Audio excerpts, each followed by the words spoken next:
Shabbat shalom, everyone. One of the many things I love about Judaism is our interpretation of holy texts. In other religions, there is seemingly only one way to read or interpret the Bible. But for the rabbis and the sages of the Jewish tradition, they like to take classic Torah stories and reimagine them to fill in what they see as plot holes of the text. This is called midrash. It's something that our people have been doing for thousands of years.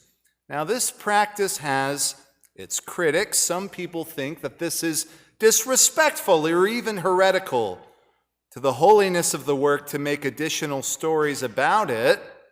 But we see this as a way to love the text even more. After all, when you're infatuated with something, you just can't let it go. It's like when some people write fan fiction about Star Wars or Harry Potter. We know what they're writing isn't canon, but it can still be fun to read anyway. Well, this morning I thought I would offer you a modern-day midrash on Parshat Vayishlach, and I admit this might be a little silly, but I think it's important for you to see how the process works.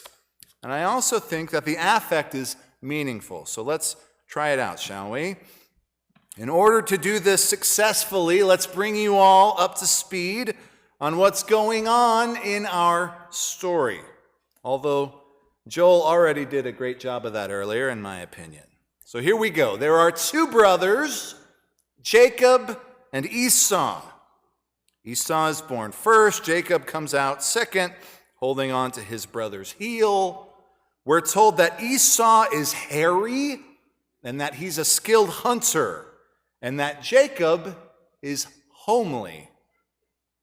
One day, Jacob is preparing a red stew, and Esau is famished from hunting all day, and Jacob coerces Esau into giving up his birthright for the stew.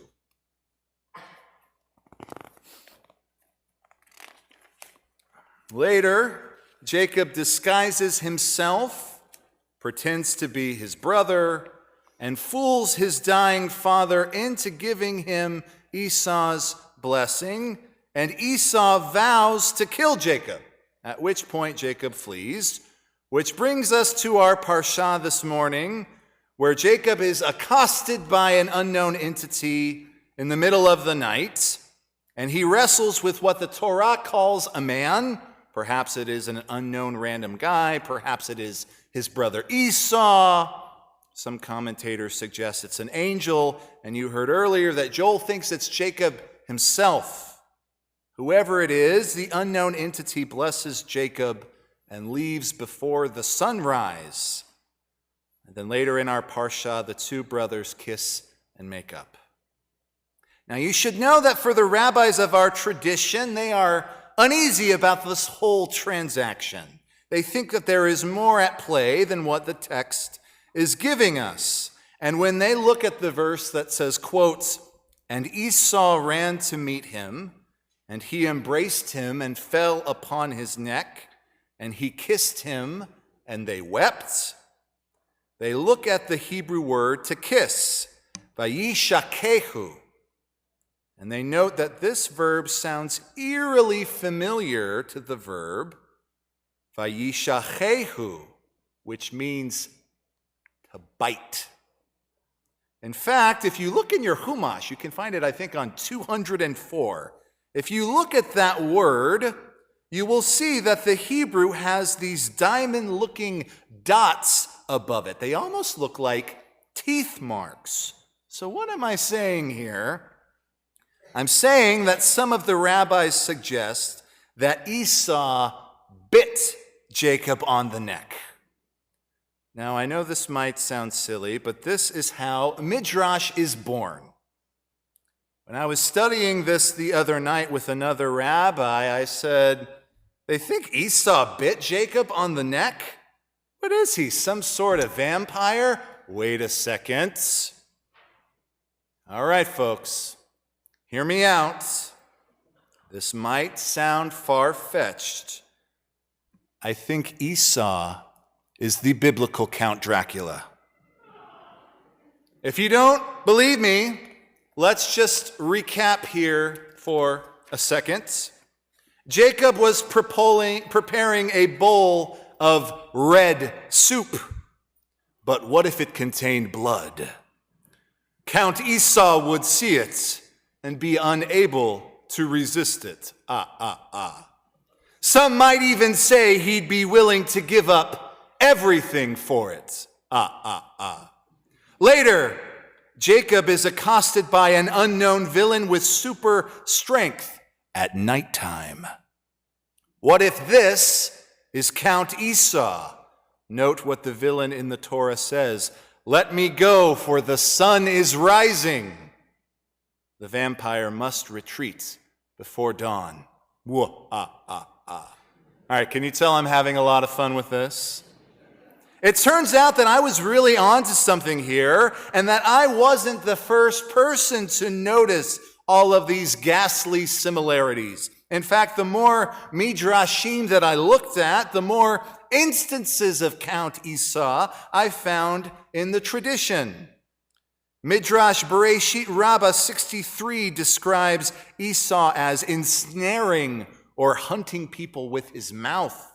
Elsewhere, Pirkei de Rabbi Eliezer, another midrash, in chapter 37, says that Esau wanted to suck out Jacob's blood. And then in the Talmud, there's this whole story about a character named Chumash ben Dan, who kills Esau with a wooden stick and beheads him, just like you would kill a vampire, because he was trying to prevent Jacob from being buried in the cave of Machpelah.